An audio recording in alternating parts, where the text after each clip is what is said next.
Today, we're exploring a terrifying paradox in American history known as the critical period.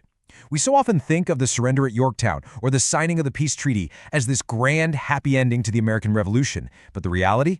Well, the truth is that the era from 1783 to 1789 was an incredibly turbulent, high-stakes chapter where the survival of this newly freed nation hung by an absolute threat.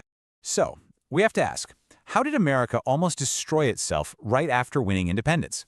Let's dive into this bizarre reality where winning a grueling war was actually kind of the easy part, and simply surviving was the real challenge. I mean, it seems totally counterintuitive, right? You defeat this massive empire, you secure your borders, and yet the very system you just put in place to govern yourselves literally threatens to tear everything apart from the inside out. The false finish line. To understand this impending disaster, we have to look at how the United States first tried to organize itself while the war with Britain was still raging. Back in 1776, right around the time independence was declared, a committee started drafting the Articles of Confederation. But it wasn't fully ratified until 1781, the exact same year George Washington captured the British Army at the Siege of Yorktown. And by 1783, the Treaty of Paris made it totally official. The British formally recognized the sovereign independence of the United States. The country was born, the ink was dry, and it felt like they had crossed the finish line. Section 2. A ship approaching disaster. But instead of a calm voyage into the future, the newly independent nation was instantly swept up in chaotic currents. There's this phenomenal piece of historical art, a 1783 political cartoon by John Fiske, that captures this exact feeling so perfectly.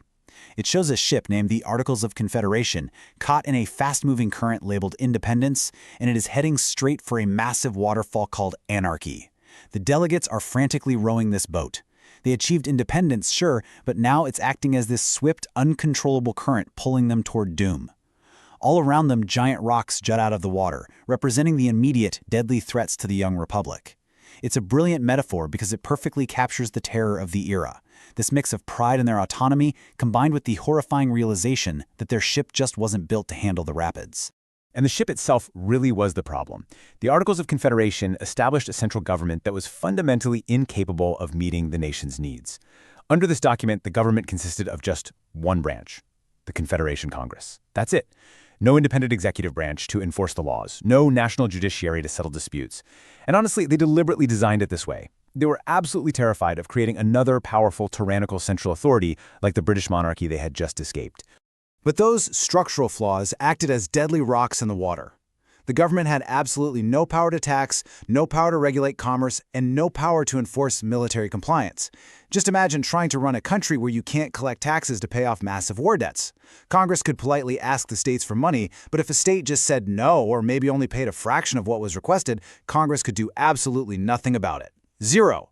They couldn't regulate trade between the states either. And perhaps most dangerously, they could ask for soldiers during a crisis, but they completely lacked the power to actually force obedience or implement military collaboration.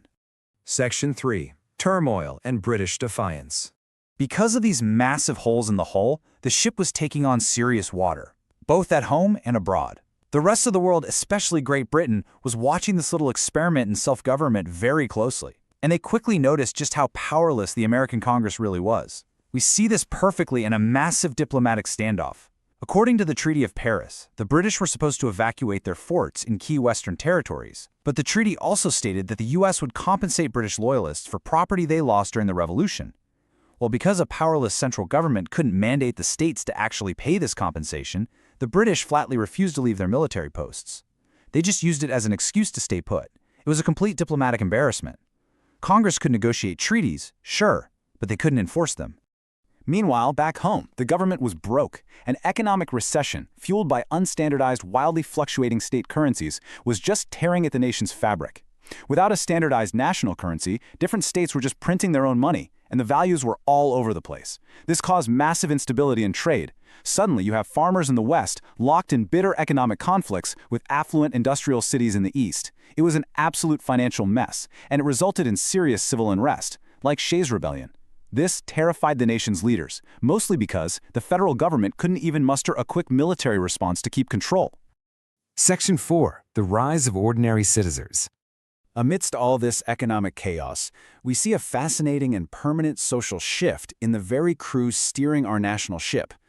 The revolution hadn't just changed who was in charge, it fundamentally changed how everyday people viewed their role in society. Let's talk numbers for a second. Following the war, ordinary men's legislative representation leaped from a mere 17% up to an astonishing 60%. 60%! Before the revolution, power was mostly concentrated in the hands of affluent individuals and lawyers. But after the war, there was this incredible surge in demand for inclusive democratic involvement.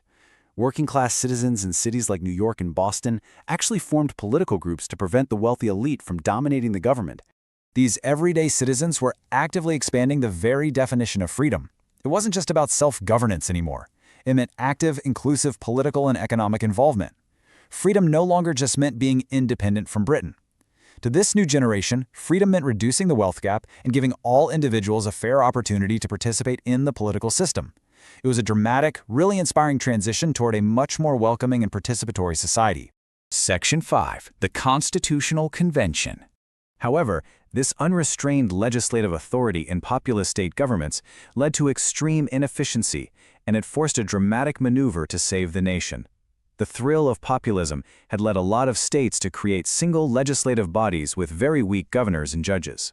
But they soon realized that this lack of checks and balances frequently led to ineffectiveness, dishonesty, and disorder. By the mid-1780s, the economic crises, the domestic rebellions, the diplomatic failures, it all made it undeniably clear that the current system was unsustainable. The critical period had reached a breaking point by 1787, prompting Congress to request a convention in Philadelphia to rethink the entire structure. They realized they needed a balanced, robust government to actually safeguard citizens' rights. The leaders realized they couldn't just patch the holes in the ship anymore. They needed to systematically design a completely new framework to avoid the waterfall of anarchy. Now, originally, they just met to amend the Articles of Confederation. That was the plan. But once they got to Philadelphia, they realized the foundational structure was totally beyond repair. They had to somehow balance the need for a cohesive national government with the autonomy of individual states. So, the crucial point here is that the 1787 convention was a dramatic, high-stakes maneuver to basically swap out the entire ship right before plunging over the edge of the waterfall. They drafted an entirely new federal constitution. They created an executive branch to actually enforce laws, a judicial branch to interpret them, and crucially, they granted the federal government the essential powers to tax and regulate commerce. They demonstrated this incredible capacity to learn from their initial errors and forge a stronger, more cohesive national identity straight out of the chaos. As we wrap up this explainer, we really have to ask ourselves, do the dangerous rocks of state versus federal power still threaten to capsize our political ship today? The critical period teaches us that gaining independence is really only half the battle. Building a structure that can balance diverse interests without falling into anarchy is an ongoing, everyday challenge. The delegates in 1787 saved the ship, but navigating those waters, well, that's a task each new generation inherits. Thank you so much for joining me on this deep dive, and keep questioning how our history shapes the currents we ride.